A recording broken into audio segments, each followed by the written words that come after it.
নমস্কার। আগের ভিডিওতে আমরা দেখেছি সমবৃত্তি প্রাণায়াম, কথা দিয়েছিলাম অসমবৃত্তি প্রাণায়াম নিয়ে আলোচনা করব। তো চলুন এবার শ্বাসকে একটু অসমান করে মনকে নিখুঁতভাবে শান্ত করি।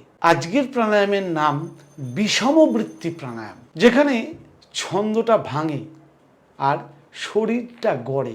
অর্থাৎ ছন্দ বলতে কোন ছন্দ? আগের প্রাণায়ামে আমরা যেটা শিখেছিলাম সমবৃত্তি, সমান, 4 সেকেন্ড নেওয়া 4 সেকেন্ড ছাড়া।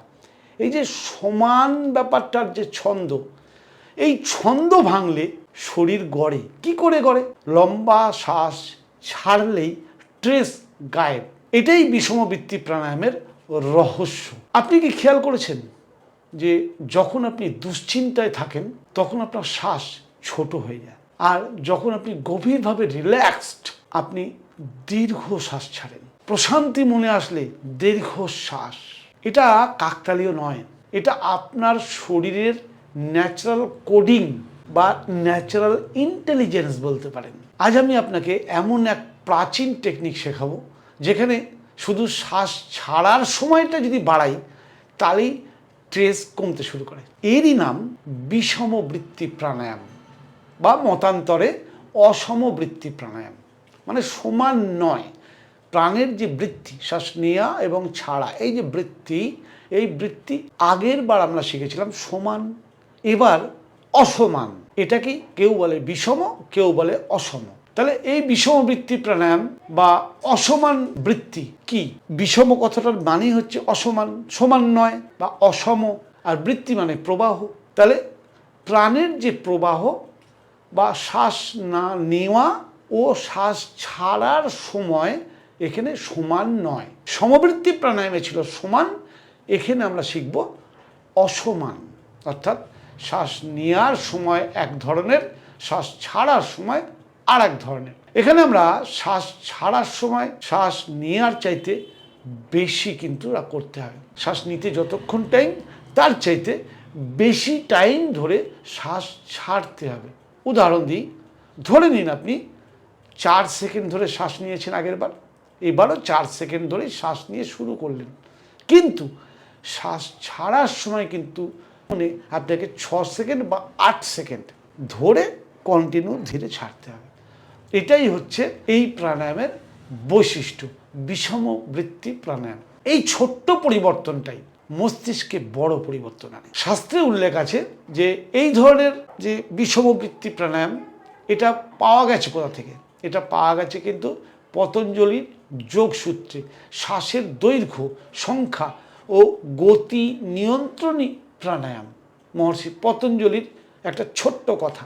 এছাড়া হঠযোগ প্রতিবিকেতায় বলা হয়েছে শ্বাস দীর্ঘ ও সূক্ষ্ম করার কথা। সেখানেও বলা হয়েছে শ্বাসকে আমরা প্ল্যান করে যত দীর্ঘ করব এবং যত সূক্ষ্ম করব তত আমরা শ্বাসের যে নিগূঢ় রহস্য তার কাছে পৌঁছাতে পারবো। আর বিষমবৃত্তি সেই শিক্ষাই দেয় এবং সেটার একটা আধুনিক প্রয়োগ, যেখানে দীর্ঘ শ্বাস ত্যাগ বা রেচক যেটাকে বলা হয়, একে গুরুত্ব দেয়, অর্থাৎ রেচক ক্রিয়াকে গুরুত্ব দেয়। আজকের দিন আমরা সবসময় অন মোডে থাকি, আমাদের অফ মোড তো নেই, অল টাইম অন। রাতে ঘুমিয়ে ঘুমিয়েও চিন্তা করে যাচ্ছি, স্বপ্ন দেখে যাচ্ছি, অর্থাৎ সবসময় একটা অন মোড, কাজের চাপ, সবসময় ফোনের স্ক্রিন, মাথার ভেতরে অবিরাম চিন্তা। আমাদের নার্ভাস সিস্টেম সবসময় অ্যালার্ট মোডে থমকে গেছে। কিন্তু শ্বাস দীর্ঘ করলে শরীর বোঝে সব ঠিক আছে, রিল্যাক্স করো।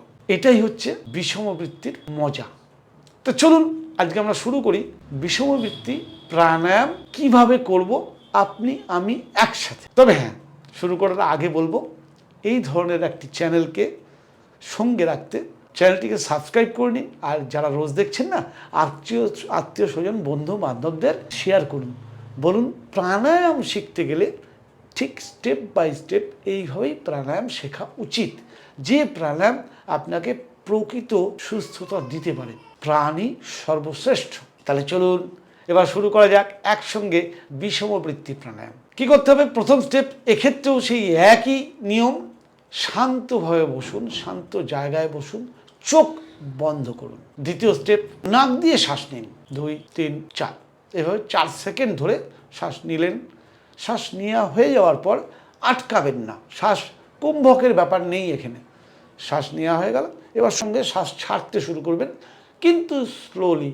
1 2 3 4 5 6 এভাবে শ্বাস নিয়েছেন 4 সেকেন্ড, শ্বাস ছাড়ছেন অন্ততপক্ষে 6 সেকেন্ড বা 8 সেকেন্ড। আপনি এই 4 সেকেন্ড আর 8 সেকেন্ড এই রেশিও করতে পারেন। শ্বাস ছাড়ার সময় যেন মসৃণ হয়, যত বেশি মসৃণ করবেন এবং যত বেশি লম্বা করবেন। আচ্ছা, এই মসৃণ ব্যাপারটা কি করে করব একটু বুঝে নিই। দেখুন, শ্বাস নেওয়ার সময় সবসময় মাথায় রাখবেন যে শ্বাস যেন আওয়াজ না হয়, আওয়াজ হবে না। শ্বাস ছাড়ার সময় যেন আওয়াজ না হয়, কীরকম, ব্যাস এইভাবে আমি 4 সেকেন্ড ধরে নিলাম, 8 সেকেন্ড ধরে ছাড়লাম, কিন্তু আওয়াজ করলাম না। এই আওয়াজ না করলে ব্যাপারটা মসৃণ হয়ে গেল। শুরুতে 10 রাউন্ড করুন, বেশি করবেন না, কারণ অভ্যাস নেই তো। পরে এটাকে 5 থেকে 10 মিনিট পর্যন্ত করতে পারেন। মাত্র 2-3 মিনিটের মধ্যেই আপনার হার্ট রেট কমতে শুরু করবে, আপনি মিলিয়ে নেবেন। মাথা শান্ত হবে, চিন্তার গতি কমবে। চিন্তা করছিলেন সবসময়, চিন্তা থামাতে পারছি না আমরা, সেই চিন্তার গতি কমবে, শরীর রিল্যাক্স হবে, মন হবে আপনার সবসময় মনে হবে ভেতর থেকে কেউ স্লো মোশনের বটন টিপে দিয়েছে, সব কিছু হচ্ছে কিন্তু স্লো মোশনে। পরীক্ষা করে দেখুন, এ এক অলৌকিক ক্রিয়া। কি লাভ হবে আপনার, শুনলে তো অবাক হয়ে যাবেন। আপনার অ্যাংজাইটি খুব ইজিলি কমে যাবে উইদাউট মেডিসিনে। যে মেডিসিন খেয়েও আপনি অ্যাংজাইটি কমাতে পারছেন না, কিন্তু আপনি জানেন অ্যাংজাইটির জন্য বহু রোগ হয়। আপনি প্যানিক কন্ট্রোল করতে পারবেন, আপনি ব্লাড প্রেশারকে ব্যালেন্স করতে পারবেন, স্লিপ কোয়ালিটি ইমপ্রুভ করতে পারবেন, ইমোশনাল স্টেবিলিটি বাড়বে। আর কি চাই? কারণ লম্বা এক্সেল সরাসরি প্যারাসিম্প্যাথেটিক নার্ভাস সিস্টেমকে অ্যাক্টিভ করে। যত বেশি লম্বা এক্সেল করব, অর্থাৎ শ্বাস ছাড়বো, আমাদের যে প্যারাসিম্প্যাথেটিক নার্ভাস সিস্টেম সেটা সহজে অ্যাক্টিভ হয়। তবে হ্যাঁ, এক্ষেত্রেও কিছু সাবধানতা অবলম্বন করতে হবে। জোর করে শ্বাসকে লম্বা করতে যাবেন না, আপনার সামর্থ্য অনুযায়ী ধীরে অভ্যাসটাকে বাড়ান।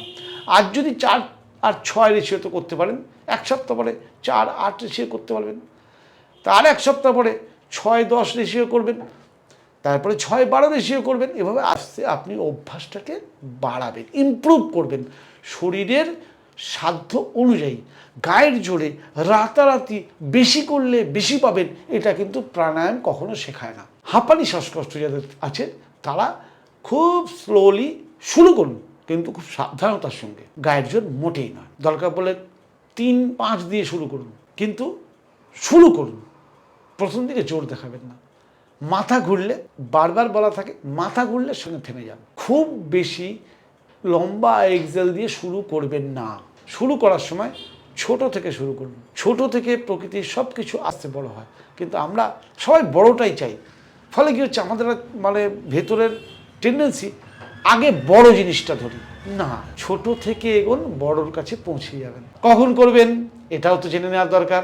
রাতে ঘুমের আগে সবচেয়ে বেস্ট টাইম। হ্যাঁ, সেক্ষেত্রে আবার বলবো, ঘুমের 3 ঘন্টা আগে আপনি ডিনার কমপ্লিট করবেন, তবে কিন্তু ওই খেয়ে দেই শুতে যাচ্ছেন তখন করবেন, ভরা পেটে মোটেই নয়। প্যানিক বা স্ট্রেস অত্যাধিক বেড়ে গেছে আপনার কোনো কারণে, বুঝতে পারছেন, তখন করতে পারেন। মেডিটেশনের আগে মনকে শান্ত করার জন্য, যখন আপনি মেডিটেশন করতে যাবেন মনে করছেন বা বসছেন, তার আগে মনকে শান্ত করার জন্যে লম্বা এক্সেল করুন। আমরা ভাবি শক্তি পেতে অনেক কিছু বদলাতে হবে, কিন্তু সেটা নয়। সত্যি কথাটা হলো, শুধু শ্বাসের দৈর্ঘ্য বদলালেই মন বদলাতে শুরু করে। বিষমবৃত্তি প্রাণায়াম শেখায় অসমান শ্বাসেই জীবনের ভারসাম্য তৈরি হয়। ভিডিওটা যদি আপনার কাজে লেগে থাকে তাহলে অবশ্যই লাইক করবেন আশা করব। আর এমন সহজ কিন্তু পাওয়ারফুল টেকনিক জানতে চ্যানেলটিকে সাবস্ক্রাইব করে রাখুন, কাজে লাগবে। নমস্কার, আগামী ভিডিওতে আবার দেখা হবে, আবার একটা আকর্ষণীয় কোনো নতুন প্রাণায়াম টেকনিক নিয়ে।